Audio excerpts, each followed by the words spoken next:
Здравейте, скъпи приятели, на това страхотно научно и разбира се научно-опознавателно предаване, насочено най-вече към будните умове и визуално насочено и към ето тази маса, изработена от твърд материал, както може би не сме говорили, но повечето от вас знаят, материалите са твърди и меки. В случая избрах твърда маса за своята научна дейност. Избрал съм и различни напитки, такива и такива, което не е страшно, тъй като аз искам да държа моя мозък да бъде широко скорен. Затова не употребявам само една напитка по едно и също време.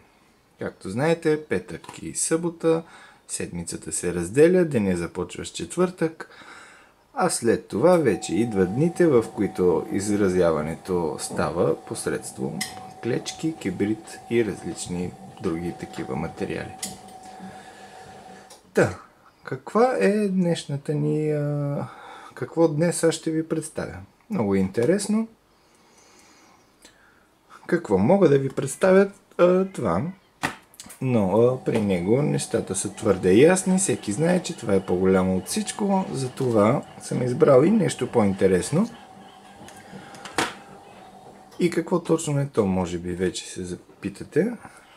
Дори самия все едно го забравих, но сега го виждам и като цяло се сетих за какво ще ви говоря. Ще говоря, ще пуша и ще пия.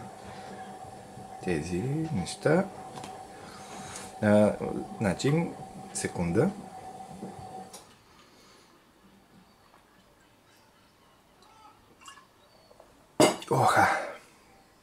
Да.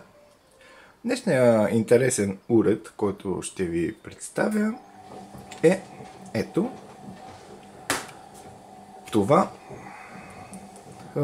изобретение на невероятните инженери от град Кьолн в Германия.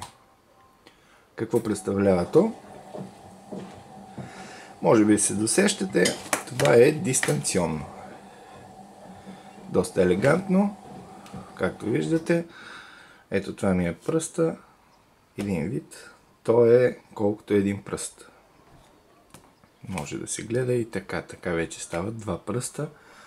В зависимост от мерните единици. Ако сте в Съединените американски щати, тогава предполагам ще го борите за 5 пръста, но там всичко се преувеличава.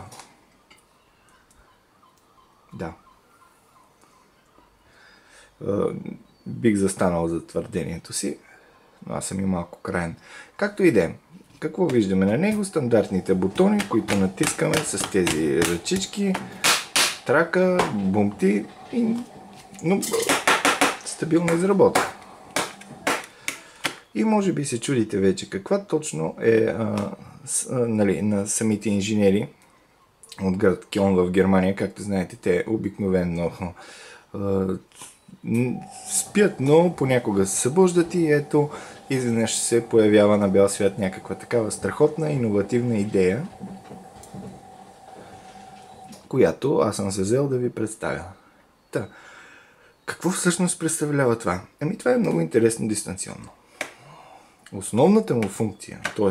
единствената функция, която изпълнява, тук искам да наблегна на това единствената функция, поради това, че самите инженери от град Кьолн в Германия рядко влагат една единствена функция в един техен продукт, но ето тук те са решили да сведат нещата до абсолютния минимум.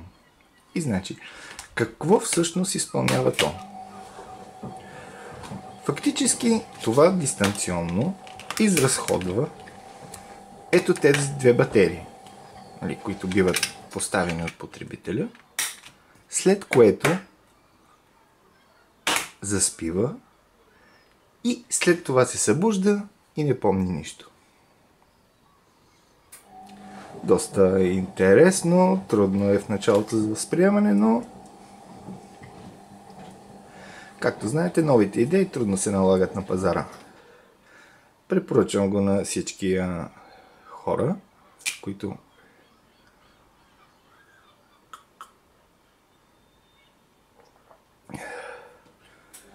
са решили... Какво са решили, не знам. Тоест, аз за хора не мога да говоря. Вижте как навлязох в тема, която за мен е чужда и останах без думи. И това е всичко от това издание на моето невероятно научно и пълно с изключително ценна научна информация предаване. Благодаря ви и както се казва, ако изобретението ви харесва, то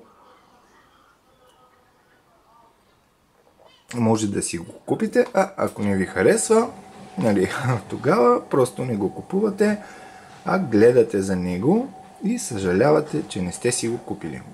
Благодаря, довиждане.